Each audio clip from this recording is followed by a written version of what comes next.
How's everyone doing? I've been meaning to make this video for a little while. Not too long ago, BuzzFeed had an article on their website that was entitled, How Transphobic Are You? And we're going to go through this. Alright, let's do this.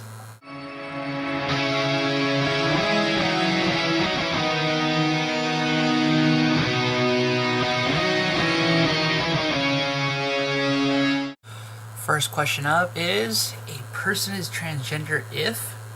First answer is, he or she has a sex reassignment surgery, or he or she says, I'm trans. Correct answer is, he or she says, I'm trans. That's pretty much all there is to it. I know it might sound a little bit simple. We don't come to this conclusion lightly.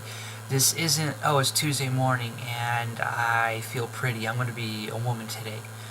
No, it's a lot bigger than that. And there are a lot of trans people out there who don't have any surgeries. Next question up is, which restroom should a trans man be able to use? Trans man, keep that in mind. 3 answers. First one is women's. Remember, they're female to male. Only private restrooms. Or third, men's. The correct answer is men's restrooms. The thing is this, if you are male or female to male and you look like a guy, you're not going to go in the women's restroom. That will cause a few screams and people going, excuse me sir, you're in the wrong restroom, and people a little bit freaked out. So you go in the one that you best identify with. The ideal answer is actually only private restrooms, like family ones or ones that have a diaper changing station. Those are the best because nobody bothers you. You just go into your stuff. But those barely exist. I wish more did, and I wouldn't, I would just go in those, but there aren't that many of them. Third question, we'll try to be polite. It's about Chelsea Manning. We all know I'm not a fan. I've done 3 videos on my disdain for PFC, or now it's no rank Manning, but whatever. Question is, Chelsea Manning is ... 1, a gay man. 2, a man who thinks he's a woman. Or 3, a trans woman. Chelsea Manning is a trans woman. We'll leave it at that. Next question, this one got kind of big in the news for a hot minute. So, is it appropriate for a reporter to ask a trans woman about her genitals during an interview about being a fashion model? 3 answers. Sure. Yes, viewers are curious, or only if the model brings it up. If the model is being asked about modeling and her career on that one, do not bring up her genitalia. Do not ask her questions about surgeries unless it's like the same questions you would ask other models, like nose job or facelift or something. That's legit. But sitting there and going, so, let's talk about your genitals? No. If it's a medical show where it directly talks about it, then it's okay, because then the person goes into it knowing that's what the questions are about. But if it's just a show on modeling like Katie Couric, no. Not unless the model brings it up. Okay?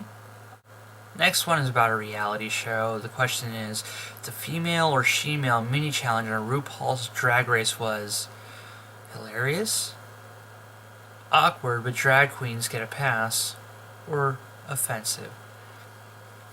Now, it was offensive, plain and simple, but I don't watch reality TV because reality TV is fucking stupid.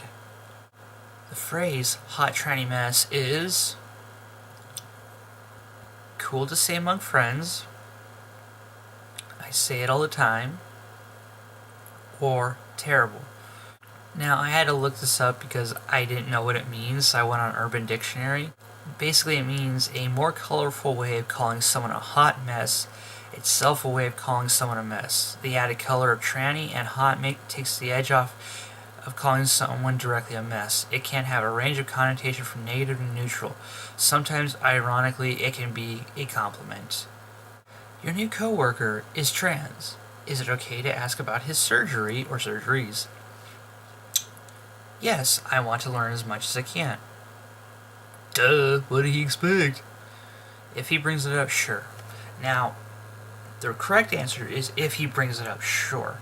Let him do it on his terms. I understand that a lot of us have never, that a lot of people have never been around trans people. They don't know what it all means, or what this term is, or what this or that is, and we want to learn, and a lot of people want to learn and be allies, which is awesome. Don't get me wrong, it's great, but keep something in mind.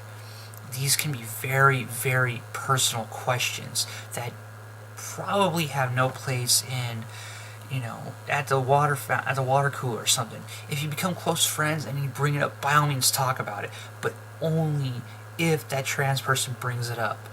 Believe me, we would love to inform the public more about who and what we are, but I'll tell you right now, some of these topics are very personal and are totally off limits. This is an easy one, but you'd be amazed by how bad some people mess it up. Drag queens and trans women are the same or not the same. They're not the same.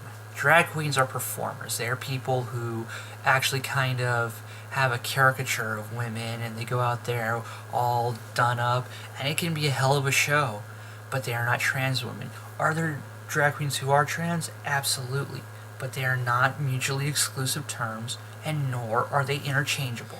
This one is another complicated one. A writer publishes a trans person's birth name and an old photo. 3 answers. What's the problem? That's not okay or even necessary is one of maybe the correct answers. And the other one, the one that I personally chose, is it's okay if it's relevant to the story. Now, I know a few people who are trans, and they have been very open about it, including in the newspaper. They have shown old pictures of themselves, and I am also very open about who and what I used to be. For me, I would not be offended, but that's my personal choice. That's something that I would choose. And it does come down to the individual in the newspaper, the individual that is being interviewed, the individual's own personal choices and comfort levels. To do it against their will or to do it without their consent is wrong. But if it's relevant to the story and the person has permission from the subject, it's okay. That one might be a little bit more up for debate, but it actually, that's the one I chose because that's how I personally see it. If you see it different, that is awesome, but that's just how I see it. Last question is, you meet someone who is trans, but are not sure which pronouns to use. One is, I'll decide based on how that person looks. Last question is, you meet someone who is trans, but are not sure which pronouns to use. One is, I'll decide based on how that person looks. 2 is, I'll just ask. And 3 is, I'll avoid using any pronouns when we talk. I'll just ask is, actually, I've seen this one done a few times. If you're comfortable with that and you want to be respectful because you don't want to, calling someone a dude when they're just actually kind of a butch lesbian or something, I understand. And if you feel uncomfortable, do it privately, do it quietly, do it off to the side. Don't try to embarrass them. Don't try to make them feel uncomfortable. And let them know you're trying to be respectful. For me, I'm kind of an introvert, so I would just avoid using the terms. I would just kind of leave them out. That's me, though. Maybe I'm not the best at that. Maybe that's because I'm an introvert, and I don't want to embarrass myself or them. And I would rather, if I didn't know, just kind of, when in doubt, leave it out. My overall score about how transphobic are you is you got not very, if at all. We think that's actually the best score you can get. Nobody's got any higher or any better than that, so we're thinking that's the best one you can get. I'll leave the link to the BuzzFeed article in the description below. Please feel free to go take it and let me know what you got. Till next time, thanks for watching.